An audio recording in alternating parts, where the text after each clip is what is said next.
Kenji tinha apenas 8 anos quando sua família o levou para a casa do samurai Takenshi, na cidade de Edo.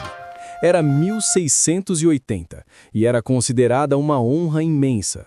Seus pais o abraçaram pela última vez antes de desaparecerem nas ruas movimentadas. Ele não os veria novamente por muitos anos. "Bem-vindo, menino", disse Takeshi, olhando-o de cima para baixo com olhos frios como aço. "Aqui você aprenderá o caminho do Bushido. Mas primeiro, você aprenderá a sofrer." A campainha tocava todos os dias às 4 da manhã.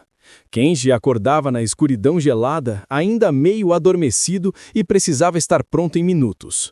Os aprendizes dormiam em dormitórios sem aquecimento sobre tatames finos demais. No inverno, a temperatura era tão baixa que a água em seus baldes congelava. Naquela primeira manhã, Kenji chegou atrasado em 5 minutos. Mestre Takeshi o fez ficar em pé, braços erguidos, por 3 horas, enquanto o sol nascia lentamente. Se um braço caísse 1 centímetro, ele começava a contar novamente do zero. Após a formação da manhã, vinha o treinamento físico. Não havia conceito de aquecimento gradual ou exercícios apropriados para a idade. Os rapazes, alguns com apenas 7 ou 8 anos, eram obrigados a fazer flexões até desmaiar, correr quilômetros em terreno acidentado e praticar kenjutsu com homens muito mais fortes. Kenji se lembra do dia em que um aprendiz de 10 anos foi atingido pela espada de madeira do instrutor com tanta força que seu braço quebrou. O menino foi enviado de volta para sua aldeia. Ninguém falou sobre isso novamente. Isso era simplesmente a maneira. Dor é fraqueza deixando o corpo, os mestres diziam constantemente. Se você chora, você não é digno de ser um samurai. A comida era sempre escassa e sem graça. Arroz com sal, sopa de algas, raramente qualquer proteína. Kenji estava sempre faminto. Seus olhos tinham um brilho permanente de fome que nunca desaparecia completamente. Alguns aprendizes comiam insetos ou grama quando pensavam que ninguém estava observando. Uma vez, Kenji roubou um pedaço de pão de outro aprendiz que estava muito fraco para se defender. Quando descobriram, o mestre o fez ficar em jejum por 2 dias inteiros como punição. Ele aprendeu rapidamente que a moralidade também era parte do teste. Aos 10 anos, Kenji já tinha aprendido que a amizade era um luxo perigoso. Se você tivesse um amigo favorito, o instrutor o puniria 2 vezes mais para fazer você sofrer pelo apego. Vários aprendizes foram deliberadamente atribuídos a tarefas noturnas separadas ou movidos para alas diferentes se pareciam estar desenvolvendo uma amizade. "Um samurai não ama", explicou Takeshi. "Um samurai luta, ele obedece, ele morre. Nesses pontos ele é completo." A solidão era tão espessa que você podia tocá-la. Kenji às vezes sussurrava o nome da sua mãe para si mesmo à noite, mas se alguém o ouvisse, seria envergonhado na frente de todos os outros.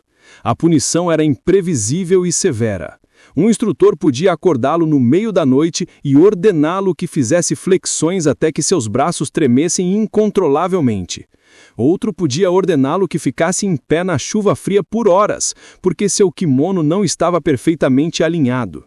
Um terceiro podia o bater com um bastão porque ele piscou. Os aprendizes viviam em um estado de constante vigilância. Seus músculos estavam sempre ligeiramente tensos, esperando por algo ruim. Alguns desenvolveram tiques nervosos, outros pararam de responder completamente às emoções. Depois de 5 anos, aos 13, Kenji finalmente dominava os fundamentos básicos do kenjutsu.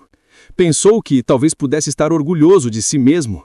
Então Takeshi o levou para um encontro com outro dojo.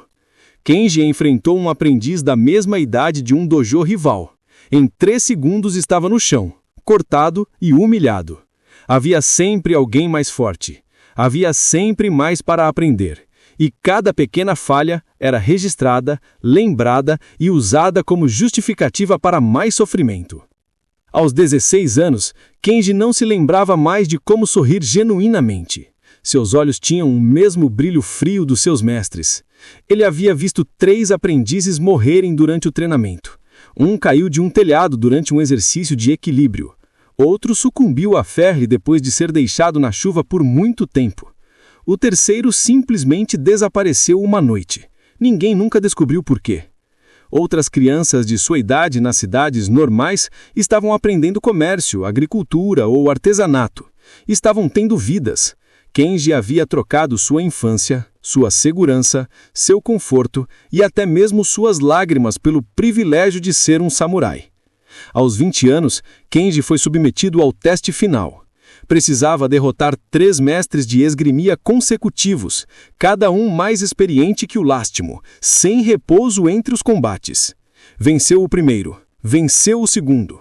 No terceiro, quase não conseguiu. Seu corpo inteiro doía. Sua visão estava borrada de suor e sangue.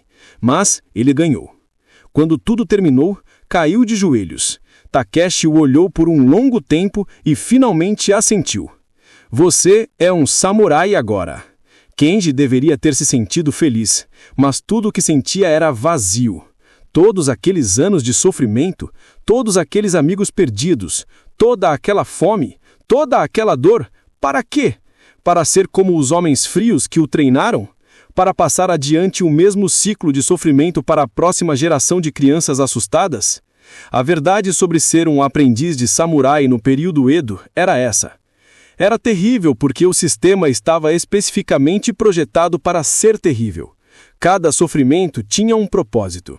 O treinamento brutal criava homens sem medo, sem dúvida, sem compaixão.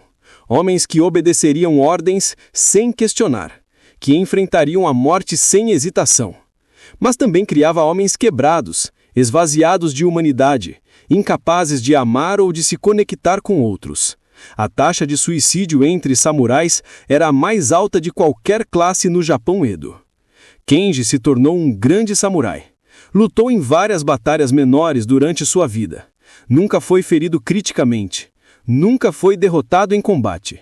Aos 52 anos, colocou sua espada sobre os seus joelhos, respirou fundo e escolheu seu próprio caminho. Era a única escolha que tomou na sua vida que era trutamente sua. O período Edo durou de 1603 a 1868. E enquanto este é um relato fictício, os métodos de treinamento descritos refletem práticas históricas bem documentadas. Muitos aprendizes de samurai realmente experimentaram condições similares: isolamento extremo, treinamento brutal, fome controlada e testes de resistência. O Bushido enfatizava a obediência total e a supressão da emoção, criando uma geração de guerreiros extraordinariamente habilidosos, mas frequentemente danificados emocionalmente.